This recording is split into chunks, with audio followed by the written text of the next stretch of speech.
dari perkenalannya. Oke. Yuk, Assalamualaikum warahmatullahi wabarakatuh. Kami dari kelas 6B kelompok 7 akan mempresentasikan mengenai regresi ganda. Regresi ganda yang kita ambil yaitu regresi ganda 2 prediktor dengan anggota kelompok yaitu ada Anggun Pratiwi, Novianti Astuti, Rawati Tiarma Indah Munte, dan juga Riki Rismana. Yang pertama akan dijelaskan oleh Rawati.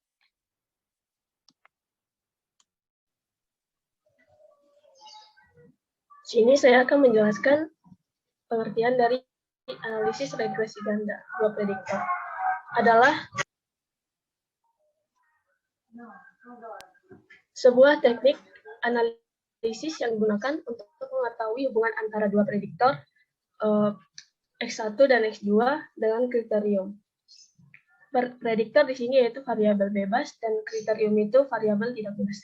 Nah, persamaan regresi ganda 2 prediktor yaitu Y-topi sama dengan B0 ditambah B1 X1 ditambah B2 X2 dengan Y-topi yaitu kriterium, X1 X2 prediktor, B1 B2 koefisien, dan B0 konstanta. Selanjutnya, di sini kami mengambil contoh, misalnya suatu penelitian mengenai pengaruh motivasi belajar X1 dan metode belajar kontekstual X2 terhadap prestasi belajar Y. Dari tabel bisa dilihat data di tabel. Selanjutnya, penyelesaiannya yaitu pertama, kita buat dulu tabel persiapan regresi ganda 2 prediktor, yaitu dengan menambahkan X1 kuadrat, X2 kuadrat, Y2 kuadrat, dan juga X1 dikali Y, X2 dikali Y, X1 dikali X2. Sehingga diperoleh data sebagai berikut. Yang pertama, langkah pertama yaitu menentukan persamaan regresi linear ganda Y atas X1 dan X2. Untuk menentukan persamaan regresi ditentukan nilai-nilai sebagai berikut. Dengan sigma X1 sama dengan 162 dan rata-rata X1 sama dengan 16,2. Sigma X2 sama dengan 128, rata-rata X2 sama dengan 12,8, dan sigma Y sama dengan 78 dan rata-rata Y sama dengan 7,8. Dengan X2, X1 kuadrat sama dengan 2.996, sigma X2 kuadrat sama 1.756, sigma Y2 kuadrat 648, sigma X1 kuadrat 371,6, sigma X2 kuadrat 117,6, sigma Y2 kuadrat 36,6. Sigma X1 kali Y sama dengan 1.372 dengan sigma X1Y 108,4 dan sigma X2 kali Y sama 1055 dan sigma X2Y sama 56,6. Sigma X1 kali X2 2212 dengan sigma X1 X2 138,4. Selanjutnya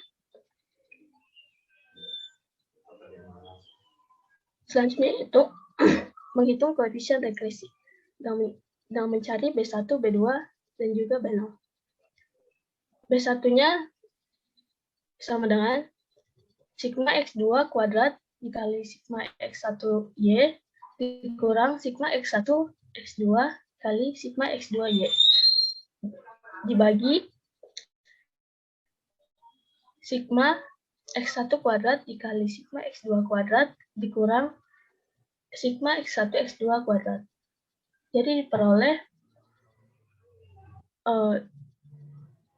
117,6 dikali 108,4 dikurang 138,4 kali 56,4 per 371,6 dikali 117,6 kurang 138,4 kuadrat.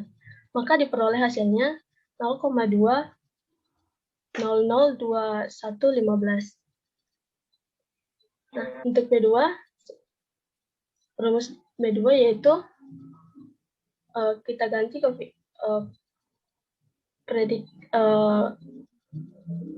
koefisiennya yaitu prediktor maksud saya dengan sigma X1 kuadrat dikali sigma X2 kuadrat. X2 kali Y dikurang sigma X1 kali X2 sigma dikali sigma X1 Y per sigma X1 kuadrat dikali sigma X2 kuadrat dikurang sigma X1 kali X2 kuadrat. Nilainya dimasukkan sehingga diperoleh hasil 0,245665. Maka P0-nya yaitu Y rata-rata Y dikurang B kali X rata-rata X1 dikurang C rata-rata X2. Maka B0-nya diperoleh 1,41201.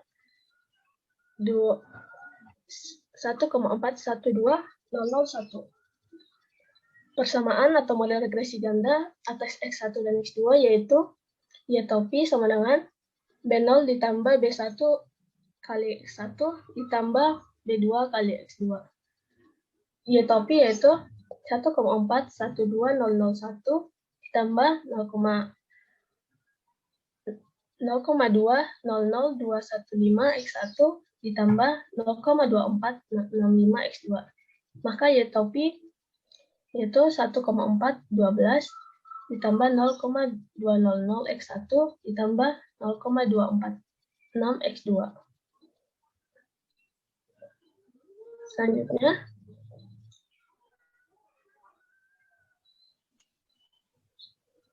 Selanjutnya akan dijelaskan oleh teman saya. Oke, selanjutnya yang uji yang kedua yaitu uji signifikansi persamaan regresi ganda Y atas X1 dan X2. Untuk menguji regresi Y sama dengan 1,412 ditambah 0,200 X1 ditambah 0,246 X2, apakah bersifat signifikan atau tidak, maka dilakukannya dengan langkah-langkah berikut. Yang pertama yaitu menghitung jumlah kuadrat atau JK. JKT atau jumlah kuadrat total yaitu sama dengan rumus yang ada di PPT ini, maka menghasilkan 39,6. Selanjutnya JK reg atau jumlah kuadrat regresi yaitu hasilnya 35,608 dan JK res atau JK residu hasilnya itu 3,992. Selanjutnya yang kedua yaitu menentukan derajat bebas atau DB-nya. DB total rumusnya itu N dikurangi 1. Karena datanya itu 10, jadi DBT-nya itu sama dengan 9. Selanjutnya ada DB reg. DB reg itu sama dengan K, di mana K ini adalah banyaknya prediktor. Banyaknya prediktor yang dipakai yaitu 2. Selanjutnya DB res atau DB residu, hasilnya yaitu sama dengan 7, dengan rumus N dikurangi K dikurangi 1. Selanjutnya yaitu menghitung rata-rata jumlah kuadrat, di mana RJK reg rumusnya itu sama dengan JK reg dibagi DB reg, maka hasilnya itu 17,804. Selanjutnya RJK res atau RJK residu rumusnya sama dengan JK residu dibagi DB residu, maka hasilnya itu 0,570. Selanjutnya yang terakhir itu menentukan F hitung, maka hipotesis yang akan diuji yaitu H0 itu regresi tak berarti dan H1 itu regresi berarti. Dengan F hitungnya itu menggunakan rumus RJK reg dibagi RJK res. Maka hasil yang dapat yaitu 31,219. Dan F tabel berdasarkan alfa 0,05 dan DB resnya itu DB regnya itu 2 dan DB resnya itu 7, maka hasil tabelnya yaitu 4,74. Sehingga F hitung regulasi itu lebih besar daripada F tabelnya, maka berarti H0 itu ditolak dan H1 diterima pada taraf signifikansi alfa 0,05. Sehingga regresi Y topi sama dengan 1,412 ditambah 0,200 X1 ditambah 0,246 X2 adalah berarti. Selanjutnya, uji yang ketiga yaitu ada uji signifikansi koefisien regresi ganda Y atas X1 dan X2. Yang pertama, koefisien korelasi ganda dengan rumus R kuadrat Y12 sama dengan J karek dibagi sigma Y kuadrat. Maka hasilnya itu adalah 0,899. Nah, tadi kan R kuadrat ya, jadi kita rubah jadi R biasa, misalnya RY12, maka hasilnya itu 0,948. Sehingga koefisien korelasi ganda antara Y dengan X1 dan X2 atau RY12 adalah sebesar 0,948. Selanjutnya yang kedua yaitu ada uji signifikansi koefisien korelasi ganda, di mana hipotesis yang akan diteliti yaitu H0-nya itu rho Y12 lebih kecil atau sama dengan 0 dan H1-nya rho Y12 lebih besar dari 0. Dengan rumus F hitungnya yaitu R kuadrat dikali N dikurangi K dikurangi 1 per K dikali 1 dikurangi R kuadrat. Maka F hitung yang didapat yaitu 31,219. Dan F tabel yang dicarinya itu hasilnya F tabelnya itu 4,74. Sehingga dapat kita simpulkan bahwa F hitung lebih besar dari F tabel. Artinya H0 ditolak pada taraf signifikansi 5%. Hal ini berarti bahwa koefisien korelasi ganda antara X1 dan X2 dengan Y adalah sangat signifikan atau tingkat keeratan pengaruh motivasi belajar X1 dan metode pembelajaran kontekstual X2 terhadap prestasi belajar Y adalah sangat signifikan.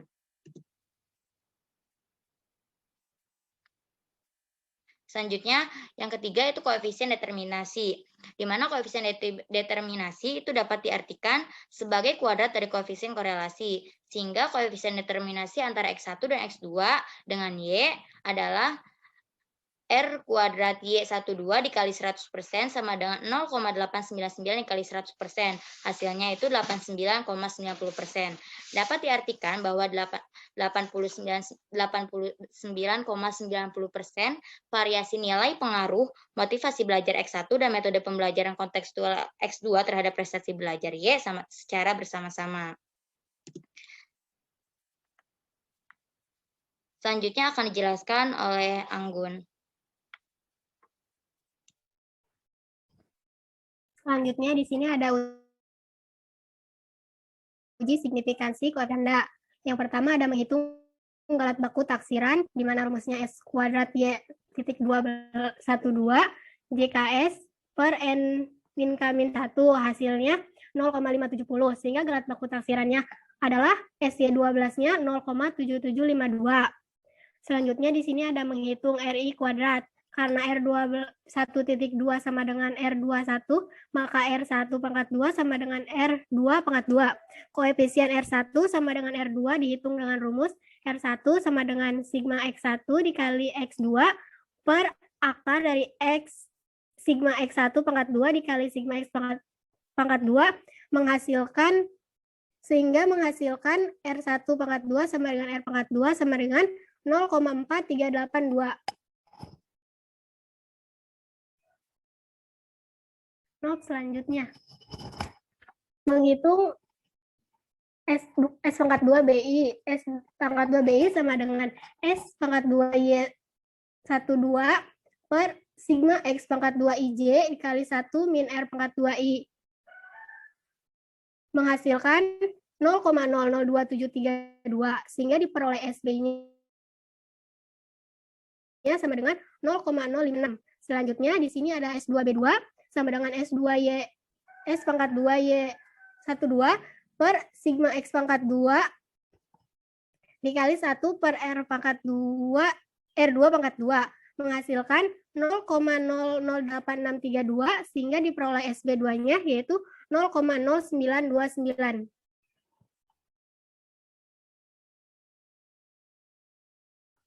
Selanjutnya di sini ada menghitung statistik uji T. Statistik uji yang digunakan untuk menentukan signifikan dari masing-masing koefisien X1 dan X2 adalah statistik uji T dengan rumus TI sama dengan BI per SBI. Yang pertama melakukan uji signifikansi koefisien X1 BI, di mana TI sama dengan B1 per SBI sama dengan hasilnya 3,83. dengan T-tabelnya yaitu 1,90 sehingga T1 lebih besar dari T-tabel atau H0 ditolak. Dengan demikian, koefisien yang berkaitan dengan X1 adalah sangat signifikan atau koefisien dari X1 tidak bisa diabaikan. Dapat disimpulkan bahwa setiap peningkatan 1 unit variabel X1, maka variabel Y akan mengalami peningkatan sebesar 0,200 kali pada konstanta 1,412. Sementara variabel X2 diabaikan atau dikontrol. Selanjutnya, yang selanjutnya Ya, catatan nih, maaf nih, sebentar Anggun. Ya, Kalau pembacaan angka di belakang koma, jangan disebut puluhan satuannya ya. Jadi kalau tadi 0,200, jangan 200 ya. Iya, Pak. Maaf, Pak. Ya, kalau Iya. sudah di belakang koma, itu sudah langsung disebutin satu persatunya. Oke, Ya. lanjut. Selanjutnya ada uji signifikansi koefisien X2 B2, di mana T1-nya sama TI sama dengan B2 per S2, hasilnya yaitu 2,665. Dikonsultasikan dengan T-tabelnya yaitu 1,90. Tampak bahwa T2 lebih besar dari T-tabel sehingga H0 ditolak. Dengan demikian, koefisien yang berkaitan dengan X2 tidak bisa diabaikan. Dapat disimpulkan bahwa setiap peningkatan 1 unit variabel X2 akan meningkatkan variabel Y sebesar 0,246 kali pada konstanta 1,412. Sementara variabel X1 dianggap tetap atau dikontrol.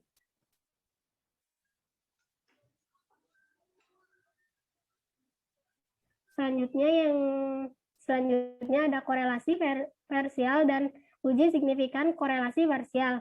Untuk menghitung koefisien korelasi parsial diperlukan koefisien sebagai berikut. Yang pertama ada RY1 di mana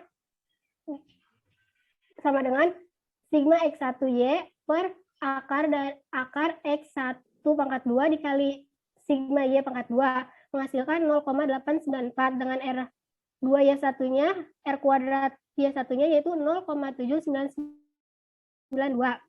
Selanjutnya ada RY2 sama dengan sigma X1Y per akar sigma X1 pangkat 2 dikali sigma Y pangkat 2 menghasilkan 0,829 dengan R pangkat 2Y-nya yaitu 0,6872. Selanjutnya ada RY12 di mana sigma X1 dikali X2 per akar sigma X1 pangkat 2 dikali sigma Y pangkat 2 menghasilkan 0,829 dengan R kuadrat Y12-nya yaitu 0,4382.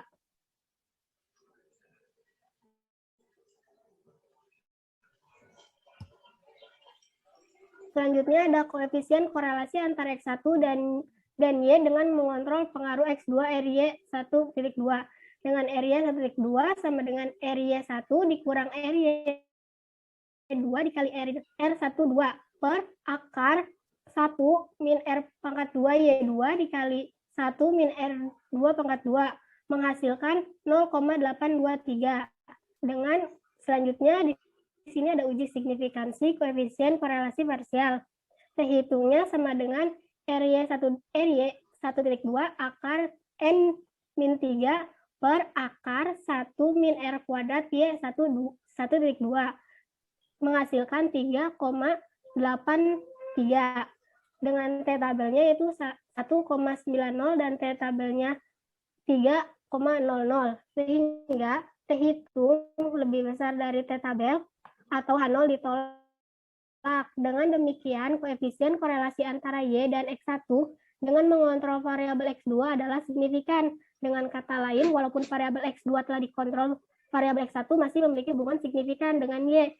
Dapat disimpulkan bahwa dengan mengontrol variabel X2, maka 0,823 pangkat 2 atau 67,73% variabel Y dapat dijelaskan oleh variabel X1.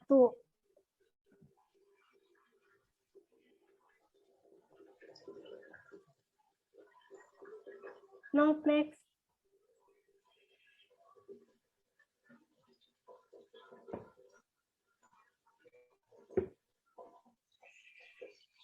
Nopi bisa next. Udah, Gun. Oh iya, maafin. Selanjutnya, koefisien korelasi antara X2 dan Y dengan mengontrol pengaruh X1 RY 2.1. Di mana seperti tadi, RY 2.1, RY 2 min RY 1 dikali R12 dibagi akar 1 min R2 Y1 dikali 1 min R2 12 menghasilkan 0,7069. Selanjutnya di sini ada uji signifikansi koefisien korelasi parsial, di mana T hitungnya sama dengan RY 1.2 akar N min 3 dibagi akar aja hasilnya ya, nggak usah Iya. disebutin. Ya Pak, Waktunya hasil dari tinggal beberapa detik lagi. Kesimpulannya, ya Pak. T hitungnya 2,65 sehingga T hitung lebih besar dari T tabel atau H0 ditolak. Dengan demikian koefisien korelasi antara Y dan X2 dengan mengontrol variabel X1 adalah signifikan. Dapat disimpulkan bahwa dengan mengontrol variabel X1 maka 0,707 pangkat 2 atau 49,98% variasi Y dapat dijelaskan oleh variabel X2. oke. Tinggal beberapa menit lagi kita keluar. Nanti di ini aja ya. Nanti kita masuk lagi di. Ya, oke. Silakan. Untuk selanjutnya, analisis regresi ganda dua prediktor dengan menggunakan program SPSS. Contoh kasusnya itu, suatu data penelitian mengenai pengaruh motivasi belajar dan metode pembelajaran kontekstual terhadap prestasi belajar adalah sebagai berikut. Dapat dilihat pada layar. Lanjut, Nob. Nah, di sini tuh kita akan melakukan uji prasyarat terlebih dahulu, yaitu yang pertama uji normalitas data dengan menggunakan SPSS. Berdasarkan tabel di atas, dengan menggunakan uji Shapiro-Wills, diperoleh nilai sig dari motivasi belajar sebesar 0,089 lebih dari 0,05. Berarti bahwa H0 diterima dan H1 ditolak. Jadi data sampel berdistribusi normal. Kemudian diperoleh juga nilai sig dari metode pembelajaran kontekstual sebesar 0,868 lebih dari 0,05, berarti bahwa H0 diterima dan H1 ditolak. Jadi data sampel berdistribusi normal. Begitu juga dengan nilai sig dari prestasi belajar sebesar 0,684 lebih dari 0,05. Berarti bahwa H0 diterima dan H1 ditolak. Jadi data sampel berdistribusi normal. Karena ketiga data tersebut berdistribusi normal, maka akan dilanjutkan kepada uji homogenitas. Kemudian yang kedua, uji homogenitas data.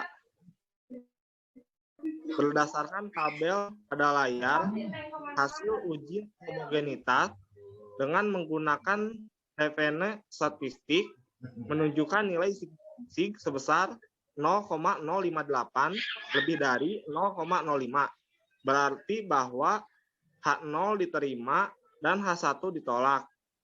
Jadi data sampel mempunyai varian yang sama atau homogen. Karena data sampel tersebut homogen, maka untuk selanjutnya akan dilakukan analisis regresi ganda dua prediktor.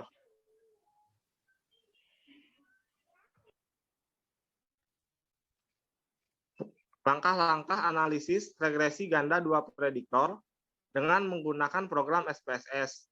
Yang pertama, untuk menentukan persamaan regresi ganda, uji signifikansi regresi ganda, uji signifikansi koefisien korelasi ganda, dan uji signifikansi koefisien persamaan regresi ganda. Yang pertama, buka variabel view pada SPSS dan berilah nama ketiga variabel tersebut. Kemudian, ubah skala pengukuran dengan scale seperti pada gambar di layar.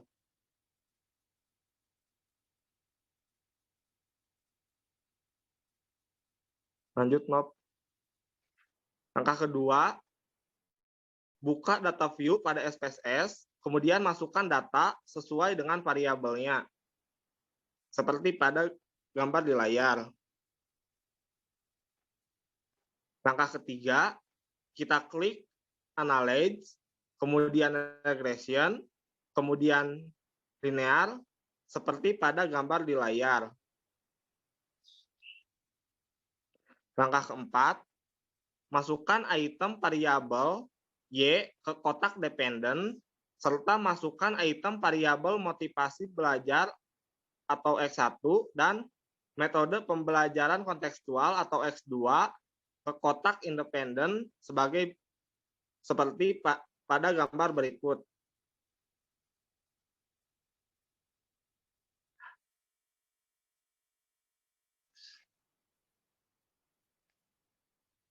Langkah kelima, klik statistik, kemudian checklist estimate, model fit, R-square change, dan collinearity diagnostic. Setelah itu, klik continue, kemudian klik OK.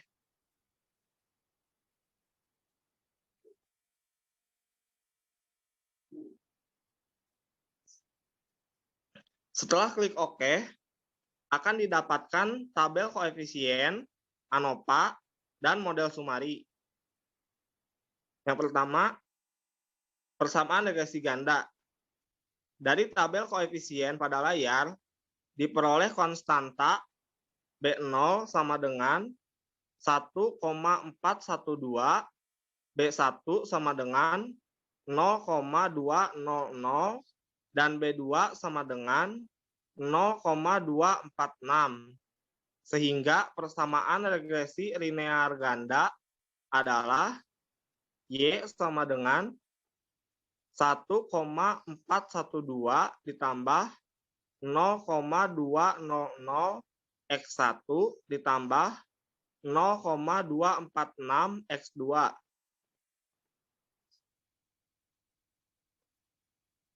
Kemudian uji signifikansi persamaan regresi ganda. Uji linearitas persamaan regresi ganda diperoleh dari baris regression, yaitu F hitung sama dengan 31,219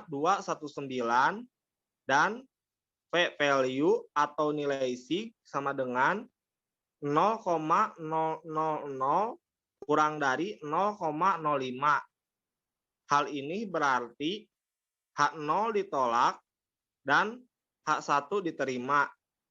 Dengan demikian, persamaan regresi ganda tersebut adalah berarti atau signifikan.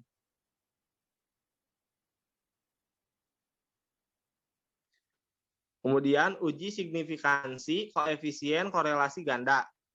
Dari tabel pada layar, terlihat bahwa koefisien korelasi ganda atau R Y.12 sama dengan 0,948 dan F hitung sama dengan 31,219 serta P value atau sig sama dengan 0,000 kurang dari 0,05. Hal ini berarti H0 ditolak dan H1 diterima. Dengan demikian, koefisien korelasi ganda antara motivasi belajar dan metode pembelajaran kontekstual dengan prestasi belajar adalah berarti atau signifikan. Sedangkan koefisien determinasinya dari tabel pada layar, yaitu R² sama dengan 0,899 yang mengandung makna bahwa 89,9% variasi nilai pada variabel prestasi belajar dapat dijelaskan oleh motivasi belajar dan metode pembelajaran kontekstual secara bersama-sama. Selanjutnya, uji signifikansi koefisien persamaan regresi ganda. Dari tabel koefisien pada layar, terlihat hasil uji T untuk masing-masing koefisien, motivasi belajar, dan metode pembelajaran kontekstual, yaitu T1 sama dengan 3,830 dan p-value atau nilai sig sama dengan 0,006 kurang dari 0,05 serta T2 sama dengan 2,644 dan p-value atau nilai sig sama dengan 0,033 kurang dari 0,05. Hal ini berarti H0 ditolak dan H1 diterima, sehingga kedua koefisien persamaan regresi tersebut bersifat signifikan atau tidak dapat diabaikan. Kemudian, langkah uji signifikansi koefisien korelasi parsial. Yang pertama, buka kembali data view pada SPSS.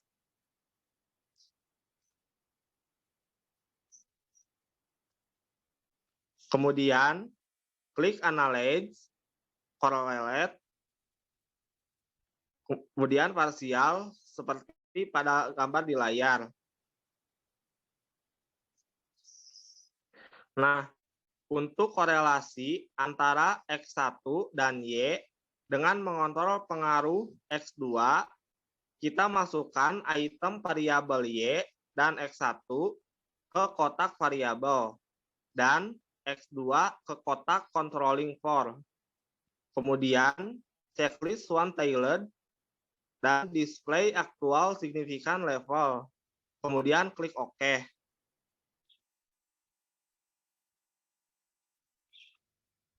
Maka akan didapat tabel korelen.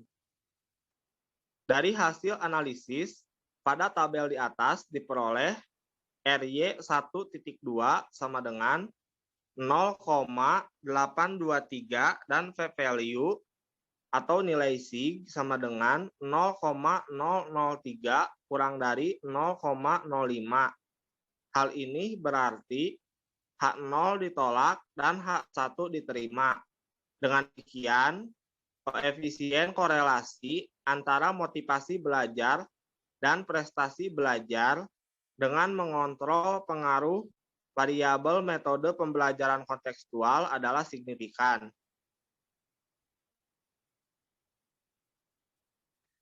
Kemudian langkah keempat, kita ulangi lagi langkah pertama dan langkah kedua.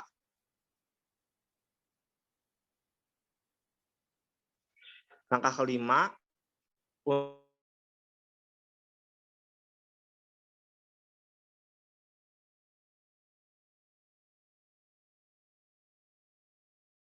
untuk korelasi antara metode belajar atau X1, kita masukkan item variabel Y dan X2 ke kotak variabel dan motivasi belajar ke kotak motivasi belajar atau X1 ke kotak controlling for. Kemudian checklist one tailored dan display aktual signifikan level. Kemudian klik OK.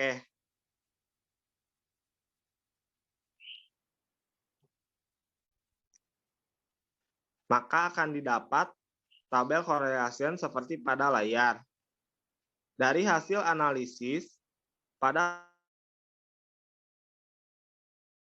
tabel di atas diperoleh X1 0,707 dan p-value atau nilai sig sama dengan 0,017 kurang dari 0,05. Hal ini berarti H0 ditolak dan H1 diterima.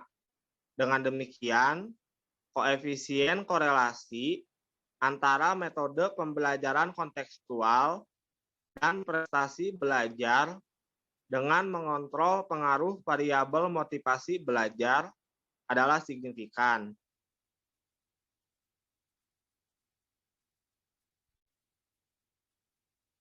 Hasil analisis regresi ganda dua prediktor dengan menggunakan SPSS sama hasilnya dengan perhitungan manual. Mungkin hanya itu yang dapat kami sampaikan. Terima kasih atas perhatiannya. Wabillahi taufiq wal hidayah. Wassalamualaikum warahmatullahi wabarakatuh. Ya, oke. Terima kasih kelompok 2. Ada beberapa catatan untuk kelompok 2 ya. Ketika